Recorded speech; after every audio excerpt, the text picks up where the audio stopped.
Magandang umaga po sa inyo, partners. Magandang araw, magandang buhay, at good morning po sa lahat ng nanonood dito sa PHB Construction and Services or dito sa Mr. Pablo Vlogs. Magandang umaga po sa inyo lahat ulit. At ngayon, partners, meron lang akong gagawing video about dito sa ating project kay Camellia. Kung kahapon galing tayo dun sa ating project sa Camellia, yung ating pinapanelan o yung formworks na ating ginawa. At ayun, partners, ngayon naman ay pupunta tayo ulit dito kay Camellia, pero dun sa ating renovation and extension na project naman na 2-story dito kay Camellia, dun sa Southfield area. Kaya ngayon, partners, samahan nyo ako ngayon doon para itour ko kayo kung ano yung accomplishment namin na doon ngayon. At magugulat kayo, partners, dahil nakakatuwa lang kasi sabi ko nga kahapon, meron na siyang slab, meron na siyang flooring, at saka magbububong na lang kami. Then after nun, finishing works na ulit, magpapalitada na, magtatiles, at saka gagawa ng lababo, cabinet, at etc. Pero ngayon, partners, dito sa ating vlog na to, ipapakita ko muna sa inyo kung ano na yung nangyari dun sa ating isang project na yun. Kaya samahan nyo ngayon, partners. Tutok lang po kayo hanggang sa matapos itong vlog na to.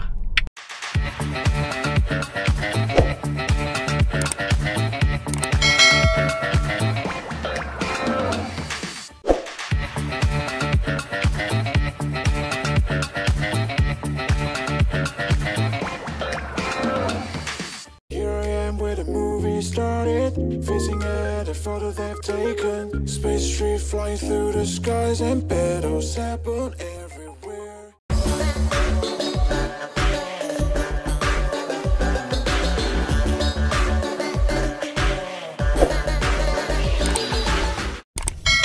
Alright, partners, magandang hapon sa inyo lahat. At nandito tayo ngayon sa ating renovation and extension dito kay Camellia, Tayabas. Ito yung 2-story na inabiyad natin yung plano nung nakaraang buwan, at ngayon ito na yung bahay. Yan. Bali, extension po ito nung pinaka-terrace at saka nung pinaka-likod or back extension hanggang second floor na po yan. Ayan na. Okay, pasok po tayo. Yan, kung dito mapapansin nyo, buo na yung pinaka-garage or pinaka-garahe nung may-ari nila, ma'am. Ayan na, naka-close na. Nabuhusan na yung slab, tsaka yung pinaka-terrace nya. Okay, dito muna tayo sa loob. Okay, partners, pagpasok dito sa loob, ayan na yung slab. Nakabang na tayo ng mga junction box, tsaka nakapag-asinta. Pero ganito nga lang kataas talaga yung naging. Yan, ang dami pa ng back dahil nag-flooring na po sila dun sa likod or sa kitchen area. At ganyan po karami ang natanggal na lupa. Yan pa nga, dami pa nating papalahin ulit ng mga panambak dito. Okay, pagpasok dito medyo madilim nga lang po, pero yan. Alright, yan, partners, yan na yung pinaka plano ng ating bahay na ito. Yan. Alright, dito sa loob na to, makikita nyo, may hollow blocks na nakaganan dyan. Yan po yung magiging guest room. Yan, may additional po na kwarto dito na para sa mga bisita or meron mga matatanda na hindi na kayang makit sa hagdan. Naglagay po ng guest room para dito sa baba. Yan, ito yung pinakakwarto sa baba. Then magkakapartition po dito hanggang dyan sa may biga natin. Then after noon, dito na yung pinaka-kitchen area, partners. So, yan, ganyan kalawak ko. Diba? Sobrang lawak nitong bahay na to. Yan. Magiging lababo po ito, or kitchen top, sorry. Ito, kitchen top. Magiging tadtaran yan, yung area na yan. Tapos ito yung pinaka-lababo. Yan, may abang na gripo, na tubo, tsaka ng drain. Then ito yung pinaka-partition ng lababo. Then ang cabinet natin, L-type. Yan. Binago ko yung plano ng engineer kasi po, ang plano po ng engineer dito is isang straight lang. naisip ko baka kasi pagdating ng panahon sobrang lumiit. Dining na to, sa plano po ni engineer, dining to. Then isang straight po ito na lababo. Ang liit na ng dining na kainan. Sayang na may space ito. Kaya ang ginawa ko partners, inal-type ko yung lababo. Tapos ito yung space ng pagluluto, kitchen area. Then maglalagay tayo ng exhaust fan. Ayan ang range hood para sa sa pagluluto para hindi ganun kalat yung amoy. Then dito yung pinaka dining area. Rep pala, sorry. Yan, magkakameron ng rep diyan, lababo, L-type, lutuan. Tapos dito ay yan, ganyan kalawak yung magiging dining area nila ma'am dito. Ayan ganyan kalawak po. Yan. Then maglalagay ako dito ng bar counter. As usual, yan ang mga signature natin dito kay Camellia. Kakameron ng bar counter po diyan. Then design ulit na ceiling, para naka-drop ceiling siya. Wala ganyan. Kadalasan ganyan na talaga nangyayari po ngayon sa ating mga project. At panay bar counter nangyayari. Pero maganda naman siya. Talagang napaka-elegant tingnan pagka naging bar counter ito sa gantong kalaking bahay or gantong kalaking kitchen area. Then dito partners yan, magkakamera ng dito na iba to kasi kadalasan napapansin niyo sa gawa ko lagi naka-sliding door to Pero dito po sa plano natin, naka-door po siya, nakahoy. Yan, itong laundry area. Po siya, nakakahoy na pinto. Then yan, pagpasok po dito, magkakamera ng laundry switch, may outlet po dyan, tapos may mga abang din na gripo para sa mga washing. Yan. Okay. Lawak ko. Lumawak. Dating ito lang yung bahay. Yan yung kanto. Hanggang dito. Pero ngayon, yan na. In-expand. Simula na extension natin partners. At nag-flow flooring na nga sila dito. Nakakatuwa kasi nabuhusan natin yung slab. Yan. Naka-slab na po ito hanggang dito. Yan. Yan yung mga abang ng switch. Ng ilaw. Okay. Tsaka yan. Akit tayo sa taas. Tingnan natin doon. Okay, akit tayo sa taas. Tingnan natin dito. Opya! Okay, partition. Nice taas. Ayan na. Ito na yung terrace po nila, ma'am. Napakalawak. Ayan o. Magkakameron po tayo dito ng door. Our access para dito sa terrace. Ayan, bintana na yan. Then, ito, magkakameron to ng sayang to space na to pero kasi kaya po ito nagkameron ng ganyan para dito sa bintana partners. Kasi kung i-close namin to, kasi family area po itong area na to, magiging family, magkakameron dyan ng TV or kumbaga may sopa dyan. Hindi tayo makapaglagay ng bintana kung i-expand natin tong room na isa papunta rito. Kaya po nangyari, hiningal ako doon sa pag-akit ng hagdan. Yan, ito po nangyari. Nagkameron ng slab o roof slab dito sa sa area na to. Yan yung baba. Ang baba nito yung guest room kanina, partners. Ang nangyari po dito, magkakameron ako dito ng partition, pero siguro sabi ko nga doon sa mayari po, wag na siguro palagyan ng partition po ito. Sayang naman, para ito yung space na to, buhat dito. Yan ay pinaka-terrace. Yan. Kaya po hindi namin ito may expand. Kita nyo naman ang layo ng difference ito. Tsaka doon sa kanto na yun. Pag in-expand namin kasi sa room, dito, yung kwarto na yun, mawawalan po ng access o bintana yung family area. Kaya po hindi natin siya pwedeng i-cover or sobrang init dyan pag nagkataon. Kulong na kulong. Kaya ano nangyari partners? Ayan siya. Ito na yung open space. Hanggang doon sa labas. At ito na yung kwarto. Ayan na. Ayan na yung isang room. Room 2 po ito. At room 1 po yon. Then dun sa kabila yun ang master's bedroom. Yung may access papunta sa terrace partners. Ayan. Ito na po yung ating accomplishment dito. Buo na yung mga partition. Then ang next na natin target. Nag-uulanin lang po kaya talaga hindi tayo maka full blast ng pagbububong. Pero lahat po ng materials na yan nandiyan na. Kakabit na lang. Di siguro by Monday mag-start kami magbubong pag gumanda ang panahon. Pero ngayon kasi nag-uulanin. Pero sana this next week malagyan na namin to para kahit pwede na kami gumalaw dito sa loob ng second floor, makapagpalitada o makapagplastering. Yun ang next namin target dito. Ayan partners. So then isa pa dito, tingnan nyo nangyari partners. Ewan ko lang kung kita yung tansi. Medyo malabo. Tataas natin. Tingnan nyo kung gaano kalayo na ang bubong ko sa mangyayari sa original. Ayan. Ito yung mga sinasabi ko partners kadalasan sa mga tauhan ko. Dahil pag sinunod namin yung plano, nagkakameron kasi ng revise sa isang plano pagdating na sa actual.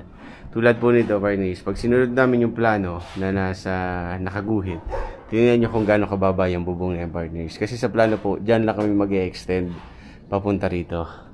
Tingnan nyo kung gaano kababa yung partners. Nung sinukat po namin yan, pag nag-extend kami dyan, mas bababa pa po yan papunta rito kasi mawala. Dapat may klebe yung ating mga bubong. Kaya ang nangyari po dito, binago namin, nag-revise kami ng sa actual. Binago namin yung plano. Kasi sobrang baba na po. Dahil pagka yan yung bubong na sinunod namin, nag-slope kami doon, ang baba na. Tapos bababa pa kami na ceiling. Wala na. Tapos may inside gutter pa po yan. Wala na matitira dito. Kumbaga, ang pintuan na, ang pinakikisami namin, yung hinulugan namin, nandito na sa baba ng pinto. Mas mababa pa sa pinto, yun ang malupit dito. Kaya ginawa namin, nagbago kami ng plano partner sa actual. Ayun, nung binatakan namin ng tansi, ayun, ganun kataas partners, magbabago kami ng ng trusses dito. Yan yung mga masasakit na nangyayari pagdating sa construction or sa extension, sa renovation.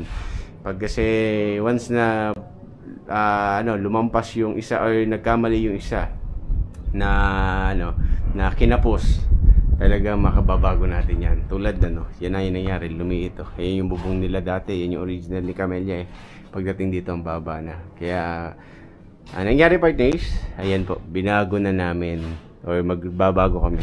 Binatak namin yung tansi buhat dun sa test na yun partners. Hanggang dito na po dinala. Kaya mababago po yung plano ng bubong dito sa likod. Magbabago kami ng trusses.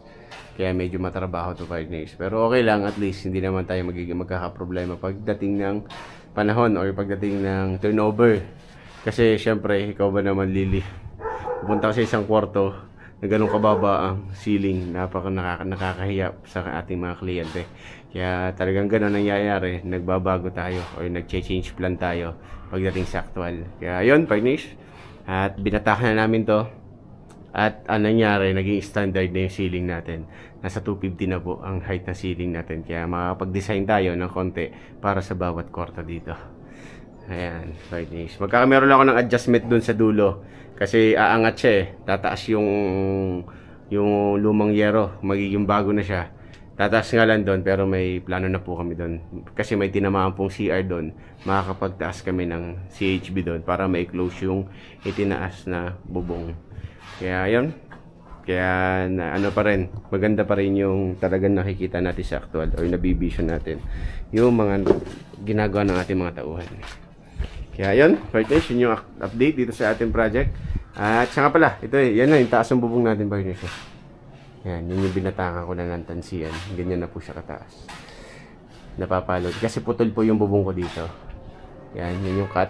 Pero yung sa room dun sa dulo, diretso po yun. Largo yun, naka-connection yan dun sa kanto na yun. Pero pagdating dito, putol na siya. Na magiging na lang. Magiging naka-streamline. Ayan, partners. Yan yung update sa ating project dito kay Camellia. At yun na nga.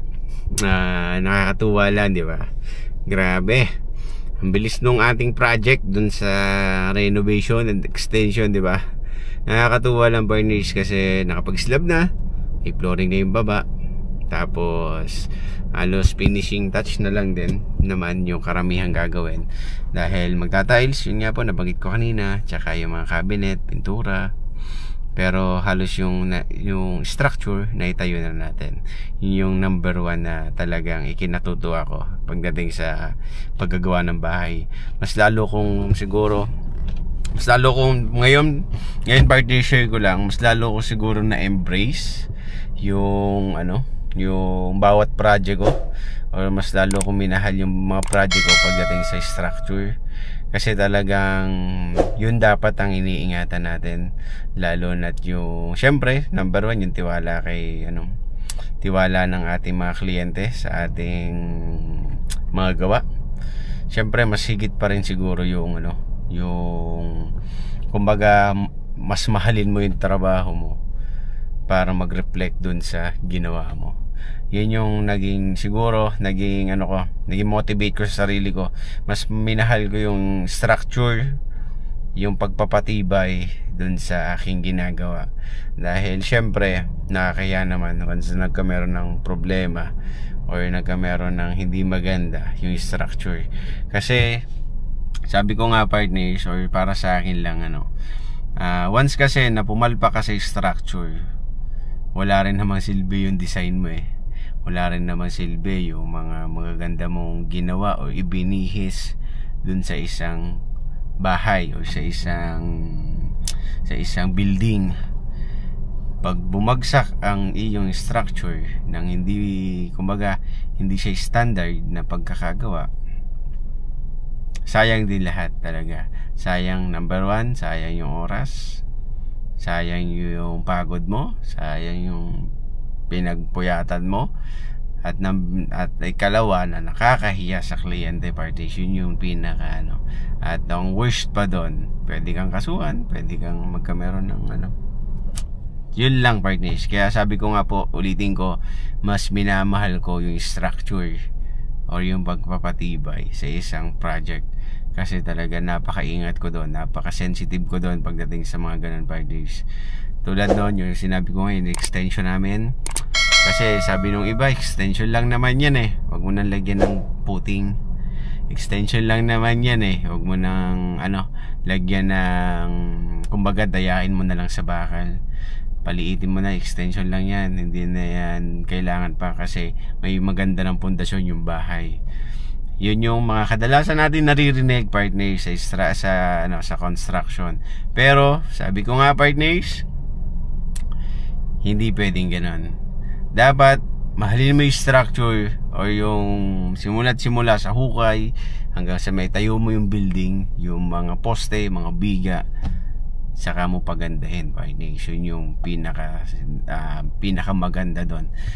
Ayun nga, partners, sa mga ayan lang. Kaya po payo ko lang, kung kayo po ay nagpapagawa ng inyong sariling bahay or dream house, ang pinakatutukan nyo po is structure. Yun po kasi ang magdadala or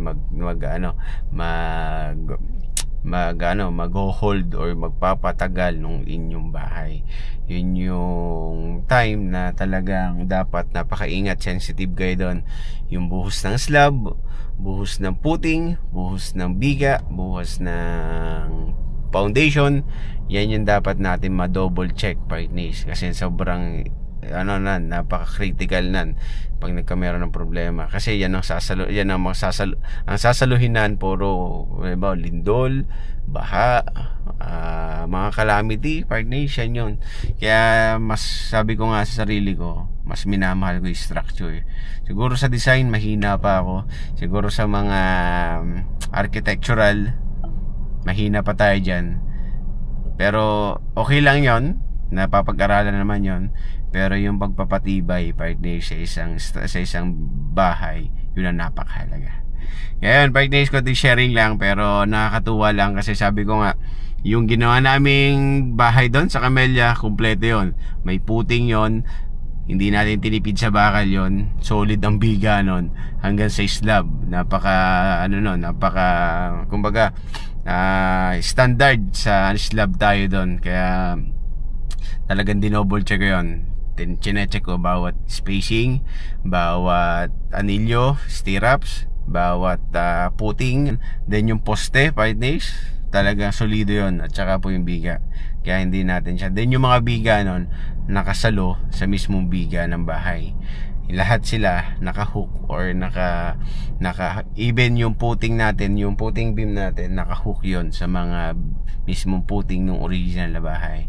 Kaya talagang solido or solid yung mga ginawa natin para doon, para hindi tayo mapahiya sa ating mga kliyente. Kaya yun, partners, yun yung ating update.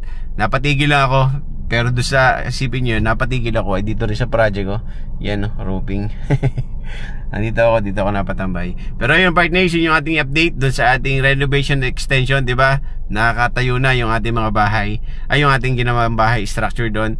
Kaya maraming salamat po sa inyong pagtutok or salamat sa mga suporta nyo binibigay dito sa ating PHB Construction Services, even sa ating YouTube channel, itong Mr. Pablo Vlogs. Maraming salamat sa inyo partners. Hanggang dito na lang muna. Bye bye po. God bless.